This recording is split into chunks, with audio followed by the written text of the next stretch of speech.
C'est important à plusieurs niveaux. C'est important d'un point de vue personnel pour se protéger, pour éviter les formes graves du Covid. Et puis c'est important aussi d'un point de vue collectif, pour une immunité collective. Maintenant, il n'y a pas d'obligation. On est vraiment ici au service de la population, c'est-à-dire qu'on est là.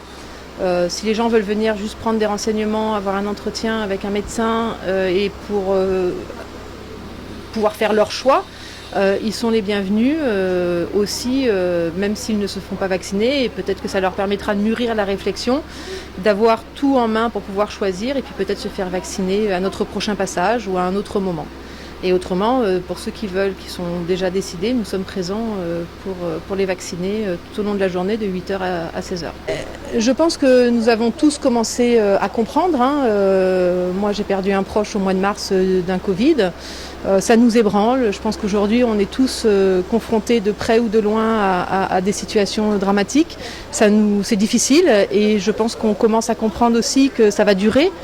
Que c'est pas un fake, c'est réel, c'est là, c'est la réalité. Et la réalité, c'est ce qui reste quand les réseaux s'en vont, c'est ce qu'on vit au quotidien. Et la perte des êtres chers, c'est ce qui nous reste. Les gens qui font des Covid longs et qui ont du mal à fonctionner après, c'est ce qui nous reste aussi.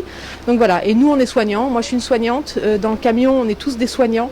Et on est là dans notre rôle de soignants pour accompagner, pour écouter, pour vacciner s'il faut.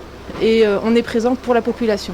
C'est le président de région qui a mis ça en place, avec le département, avec les maires qui se sont mis ensemble. Et moi, j'ai répondu en fait à leur demande. On a créé ce bus pour répondre à leur demande de pouvoir se mettre au service de la population.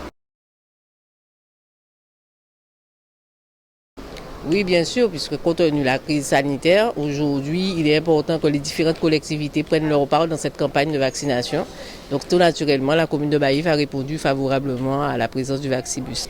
On espère que les Baïfiens se rendront compte qu'on met à disposition cet outil de proximité pour que chacun, en son âme et conscience, puisse pouvoir se protéger de cette pandémie. On espère bien, alors on ne sait pas si on pourra aller dans les différents quartiers, mais en tout état de cause, Vaccibus sera à nouveau présent à Baïf. Et à la fin du mois aussi, en collaboration avec le conseil départemental, il y aura aussi la mise en place de centres de vaccination éphémères. Donc Baïf participe pleinement à la proposition de ce nouvel élément pour qu'on puisse se protéger tous de cette pandémie qui a déjà fait bien assez de morts sur notre département. Et je pense qu'il est important que chacun puisse prendre sa part dans cette campagne pour que les Guadeloupéens et en particulier les Baïfiens se sentent protégés et qu'on puisse sortir de cette crise.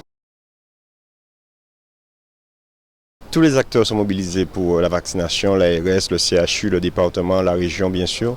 Et l'idée c'est qu'on puisse mettre tous les outils dont on possède en tout cas pour pouvoir vacciner le maximum de personnes. C'est effectivement un bel exemple de mutualisation entre les moyens techniques, les outils, les compétences, les connaissances. Et le président de région a bien compris les enjeux et qu'il fallait mettre à disposition un outil qui était peut-être en cette période sous-utilisé par rapport au confinement pour pouvoir en faire une œuvre collective. Oui, la population est réceptive, ils viennent, on a une affluence au moins de 50 personnes par jour, les gens ils viennent, posent des questions et puis c'est intéressant puisque le bus vient à eux.